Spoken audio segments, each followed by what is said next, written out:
L'actualité patrimoniale selon les GIRA. Procéder à un apport en nature dans une SCI.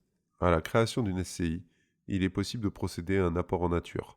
Cet apport peut prendre plusieurs formes possibles, qu'elles soient matérielles, biens immobiliers.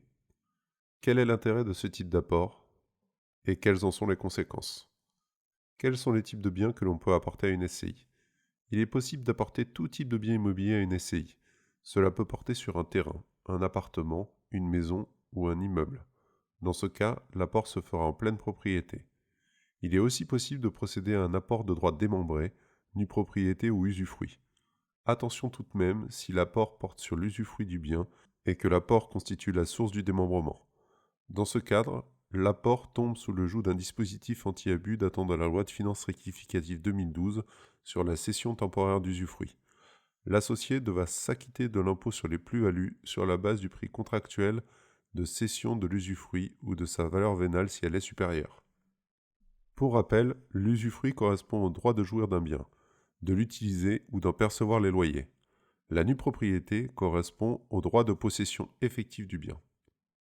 Marche à suivre pour procéder à un apport en nature. La première étape est de procéder à l'évaluation du bien devant faire l'apport en capital social. Même si la désignation d'un commissaire aux apports n'est pas obligatoire, il est fortement conseillé de faire appel à des professionnels pour l'estimation de la valeur du bien.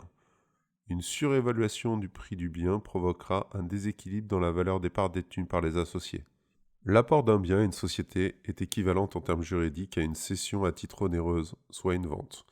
Il faudra au moment de l'opération attendre la fin du délai de préemption de l'État, régler la fiscalité sur la plus-value à régler au moment de l'apport s'il a pris de la valeur, établir tous les diagnostics techniques nécessaires à une vente immobilière, procéder au changement de propriété par le biais d'un acte notarié avec la publication au service des publicités foncières, payer les droits d'enregistrement dans le cas d'une SCI soumise à l'IS.